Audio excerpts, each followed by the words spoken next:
शादी वाले दिन सौतेले पिता ने ऐसा क्यों किया। मेरा नाम कीर्ति है और आज मैं आपको अपनी कहानी सुनाने वाली हूँ। मेरे पापा मुझसे बहुत प्यार करते थे, लेकिन जब मैं छोटी थी 8 साल की, तभी वो एक एक्सीडेंट में चल बसे। मेरी माँ ने उसके बाद दूसरी शादी कर ली।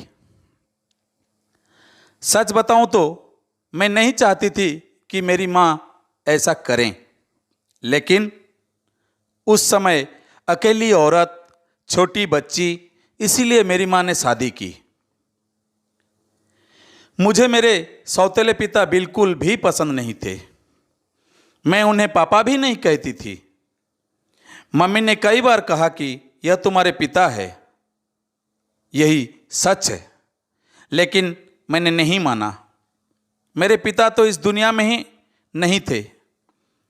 यह तो सिर्फ मेरी माँ के पति थे, वो भी दूसरे। उनसे मेरा एक छोटा भाई भी है। वो एजेंसी का काम करते थे और अक्सर टूर भी किया करते थे।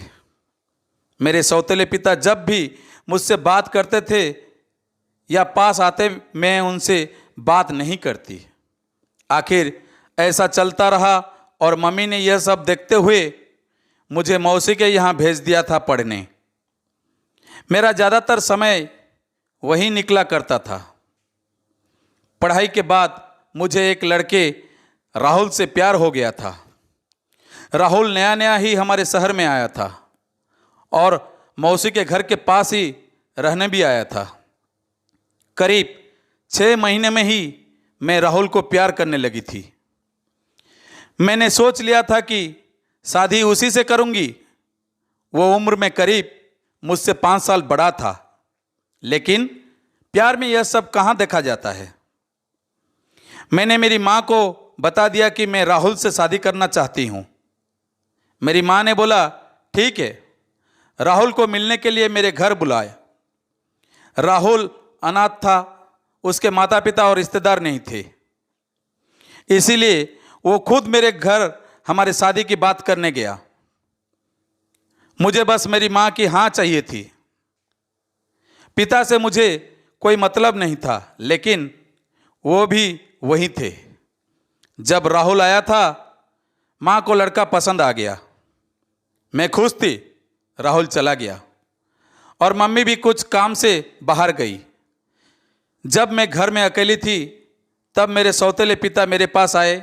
बोले, तुम उस लड़के से शादी नहीं करोगी। मैंने कहा, आपसे किसने पूछा? चले जाइए यहाँ से।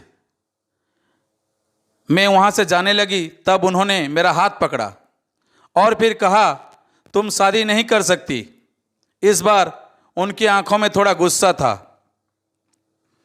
मैंने कहा, मेरा हाथ छोड़िए और मुझसे दूर रहिए। मैं अपने कमरे में गई और दरवाज़ा बंद कर लिया। जब माँ आई, तब मैंने कहा कि तुम्हारा पति मेरे साथ बदतमीजी कर रहे थे। माँ ने कहा, चुप रहो, कुछ भी उनके बारे में मत बोलो, वो हमेशा तुम्हारा भला सोचते हैं। मेरी माँ की आंखों पर तो जैसे पट्टी बंधी थी। माँ ने फिर रात में मुझसे बोला कि यह लड़का राहुल सही है, तू अच्छे से जान पहचान निकलवा लेना।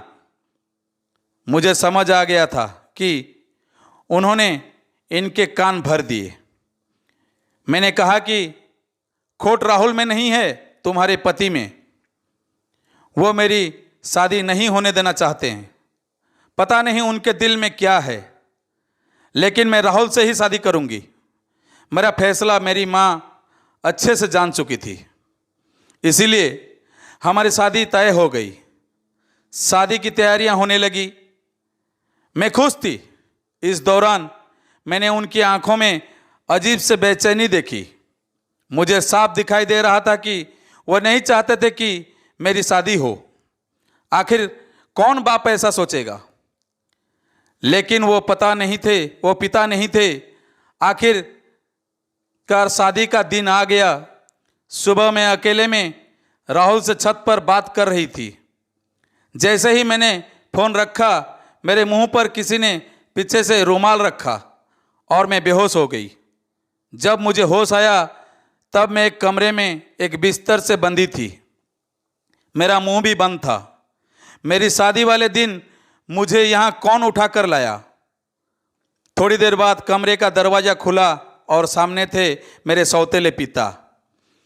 उन्होंने मेरे साथ यह क्या था, पर आखिर वो मुझे यहाँ क्यों उठा कर लाए, मुझे वो पसंद नहीं थे। लेकिन वो इस हद गिरे हैं, मुझे नहीं पता था। ऐसा तो मैंने उनके बारे में नहीं सोचा था। मैं यही सब सोच रही थी, तब वो बोले, मैं तुम्हारी शादी उस लड़के से नहीं होने दूंगा। वो खाना लेकर आए थे। उन्होंने मेरा मुंह खोला। मैंने कहा कि क्या चाहते हो? तुम मेरी शादी से इतने परेशान क्यों हो? मुझे यहाँ बांध कर रखा है, यही है तुम्हारे असली चेहरा। मेरी आवाज़ तेज होती देख उन्होंने मेरा मुंह वापस बांध दिया। आज रात मेरी शादी थी और रात को मैं यहाँ इस कमरे में बंद हूँ। मेरे आंखों से लगातार आंसू निकले जा रहे थे। मैं सोच रही थी कि सारी गलती माँ की है जो इस आदमी से शादी कर ली। रात को फिर वो कमरे में आए। इस बार कमरे में आते ही कहा कि आज तुम्हारी शादी थी, लेकिन मैं नहीं चाहता था कि तुम उस लड़के से शादी करो। वो लड़का झूठा है, फ्रॉड है, तुम्हें धोखा दे रहा है। वो पहले से शादीशुदा है। तुम मेरी बात नहीं मान रही थी, इसीलिए मैं तुम्हें यहाँ इस तरह लाना पड़ा। लेकिन तुम्हारे भले के लिए मैं कुछ भी करूँगा। मैं 3 साल पहले जब शहर के बाहर कुछ काम से गया था, तब मुझे यह लड़का होटल में एक लड़की के साथ दिखा था। मुझे इसीलिए याद है क्योंकि वो लड़की मेरे जानने वाले दोस्त की जानती थी।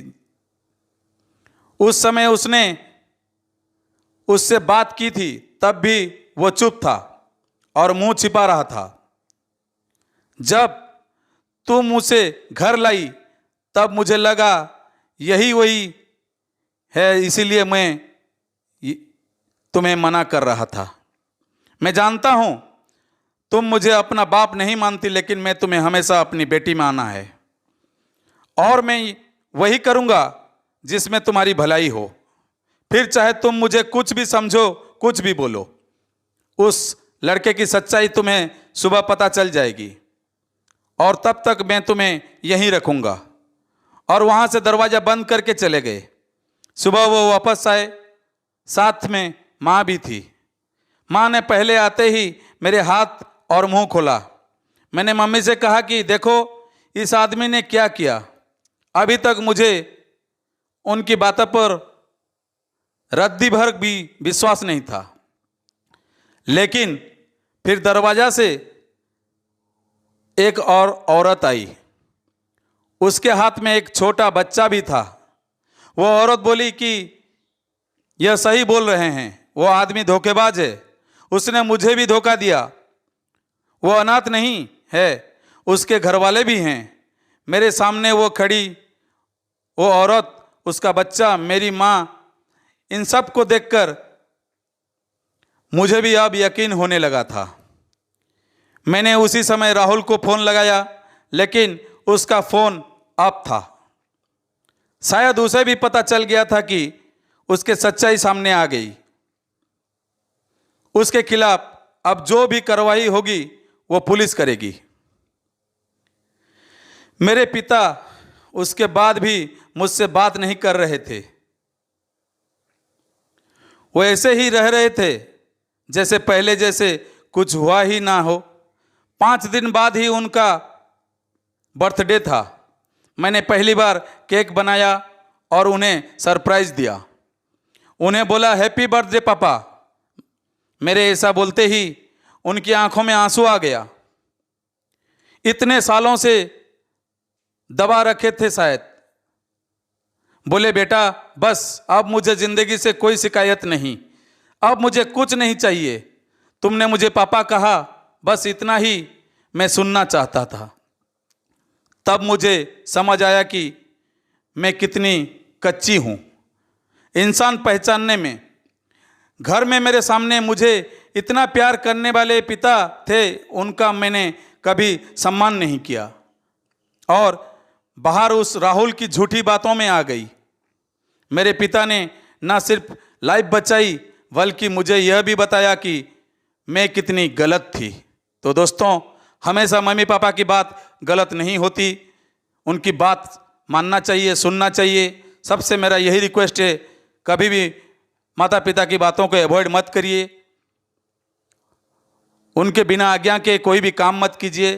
तो मेरी ये कहानी आप लोगों को कैसी लगी कमेंट बॉक्स में ज़रूर बताइए, लाइक और सब्सक्राइब कर दीजिएगा। बहुत बहुत धन्यवाद सुनने के लिए। फिर मुलाकात होगी नई कहानी के साथ। नमस्कार, जय जगन्नाथ।